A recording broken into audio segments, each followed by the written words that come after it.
Les amis, chaque année, un seul club soulève la fameuse coupe aux grandes oreilles. Mais dans l'histoire de la Ligue des Champions, de nombreuses équipes sont passées tout près de la gloire, mais sans jamais pouvoir l'atteindre. Ce qui n'est pas le cas de Liverpool, évidemment. Mais que ce soit de malchance, d'un scénario cruel ou d'un adversaire tout simplement trop fort, ces clubs ont marqué la compétition autant par leur talent que par leurs échecs. Aujourd'hui, dans cette vidéo, les amis, je vous propose de revenir sur 5 clubs qui, selon moi, auraient dû gagner cette Ligue des Champions. Des finalistes déchus, mais vous allez aussi voir des maudits éternels.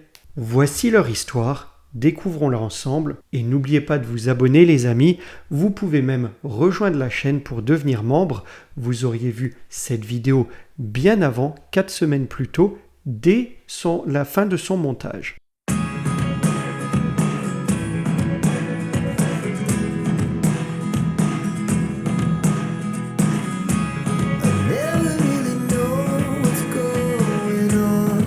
Bonjour les amis et bienvenue dans cette nouvelle vidéo concernant donc 5 clubs que j'ai listés.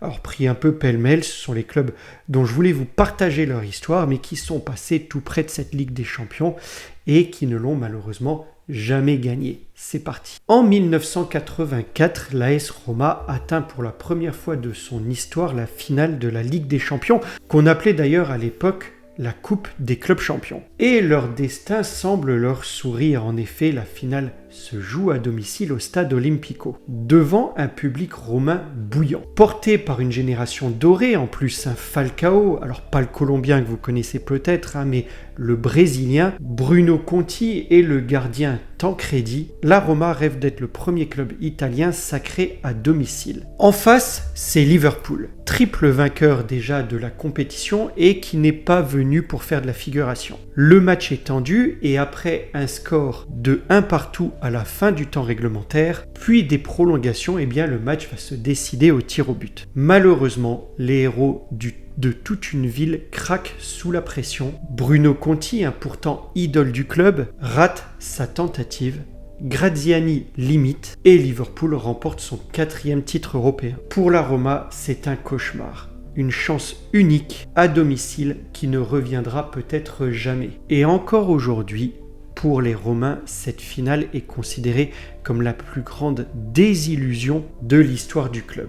Alors en tout cas pour les Romains supporters de l'AS Roma, j'imagine que ceux de la Lazio voient la finale sous un autre regard. Leeds United, c'est l'histoire d'un club anglais qui aurait pu dominer l'Europe. Et j'en avais déjà parlé dans ma vidéo sur le déclin des grands clubs que vous pourrez retrouver quelque part par ici, mais Leeds est tombé au plus mauvais moment. En 1975, ils atteignent la finale de la Coupe des clubs champions face au Bayern de Munich. Le match se déroule au Parc des Princes. Sur le papier, les Allemands sont favoris, mais très vite dans le match, on voit que Leeds domine la rencontre. Le club anglais pense ouvrir le score grâce à Peter Lorimer, mais le but est annulé pour une position de hors-jeu très contestable. 2 pénaltys oubliés, des fautes non sifflés, tout semble aller contre les hommes de Jimmy Armfield. Et finalement, c'est le Bayern de Munich qui marque contre le cours du jeu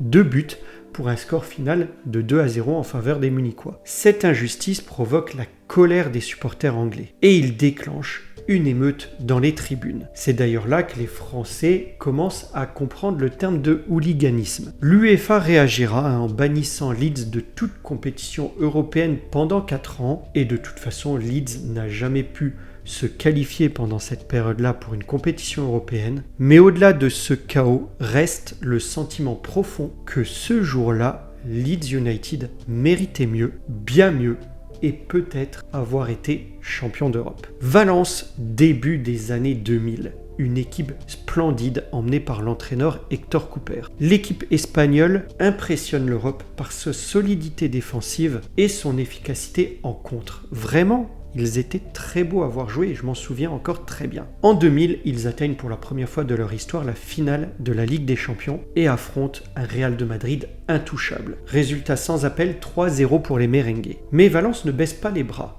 un an plus tard, ils reviennent en finale. Et cette fois-ci, c'est contre les Allemands du Bayern de Munich. Et là, tout semble mieux parti. Mendieta ouvre le score dès la 3e minute sur penalty, mais les Bavarois égalisent, puis les deux équipes se neutralisent jusqu'au tir au but. La séance est tout de même cruelle pour Valence. Zahovic, Carboni, puis finalement Pellegrini échouent leur tentative de tir au but. Le Bayern remporte la compétition. Valence, malgré 2 campagnes héroïques, repart 2 fois sans la coupe. Cette équipe talentueuse, je ne sais pas si vous vous en souvenez, avec Canizares, Mendieta, je l'ai dit, mais aussi Angloma ou encore Kili Gonzalez, méritait clairement mieux. Et leur dévouement fait encore aujourd'hui vibrer des fans nostalgiques de cette époque, et j'en connais qui supportent encore aujourd'hui le FC Valence, parce que bercé par cette épopée. En 2006, Arsenal est en finale de la Ligue des Champions, pour la première fois de son histoire. Mené par Thierry Henry, un Fabregas encore adolescent et sous la houlette